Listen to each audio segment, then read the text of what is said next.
ለኢትዮጵያ ይሁዳውያን አዲስ ገቢዎች ቋሚ የመኖሪያ ቤትን በተመለከተ ብዛት ባለው ሁኔታ ችግሮች ተቃለዋል። ሆኖም ግን አልፎ አልፎ አዲስ ገቢዎች ለችግሮቻቸው በተገቢው መንገድ መፍትሄ ለመሻት ሲከብዳቸው ይታያል። ከነዚህ መካከል አንዱ አድጎ ሳለው ሲሆን ዘጋቢያችን ሀና መከተና ፊልማንሻችን ሜር ታመነ የአድጎን ችግርና ታሪክ ተከታትለዋል።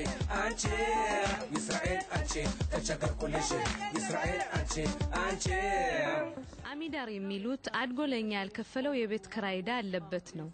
በዚህ ምክንያት ባላወቀው ነገር አድጎን ከሰሱት። ወደ የሚኖርበት ቦታም እሱ ያልተቀበላቸውን የተለያዩ ደብዳቤዎች ልከናል ይላሉ። ባለቤቱ እስከሚመጣ ድረስ ካራቫኑ እንዳታነሱ አልናቸው። ሰውየው ይምጣና አነጋግሩት፣ ችግርም ካለ ሁኔታውን አስተካክሎ ይሆናል፣ ጠብቁት፣ ካራቫኑን አታንሱ አልናቸው። እነሱ ግን በጭራሽ አሉ። ይህን ካራቫን እንፈልገዋለን አሉ። ወደ ውትድርና ወይንም ለፖሊስ አገልግሎት ይሆናል የሚወስዱት። እርግጠኛ ባልሆንም ብዙ ጊዜ ግን ወታደሮች፣ ፖሊሶች ባዶ ካራቫን ፍለጋ ወደዚህ ይመጣሉ።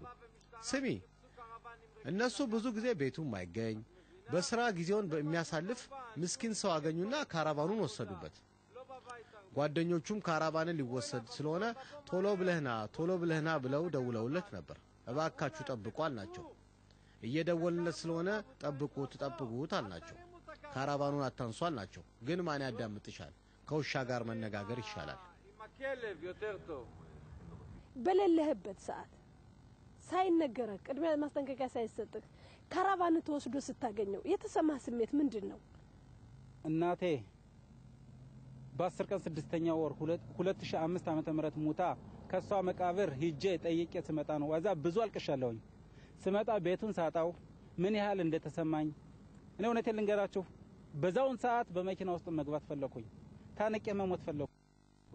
לפי הפירוט שהם מספקים እነሱ ባቀረቡልን መረጃ መሰረት ፍርድ ቤት ሲጠሩ ጭራሽ አድጎ የቤት ኪራይ አልነበረበትም። ከፈለግሽ ላሳይሽ ይችላልው። የፍርድ ቤት ቀን ግን ጭራሽ ተመላሽ ገንዘብ ነበረው። እንዴት የተከበሩ የፍርድ ቤት ዳኛ ይህን ነገር ሳጣሩ ፍርድ እንደሰጡ አይገባኝም። ፍርደ ግምድል ያስብላል። አድጎ ያለውን መረጃ ሳያቀርብ ይህ ብቻ አይደለም፣ አሚዳርም ያቀረበው መረጃ የለም። በይሆናል ብቻ አልከፈለም ብለው ነበር ያቀረቡት።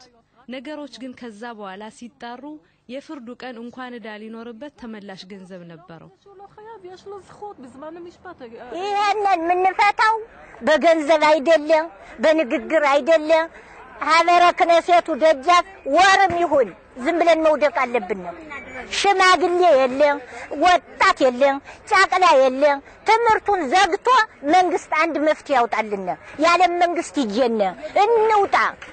የጊዜው ያረርነህ መኖር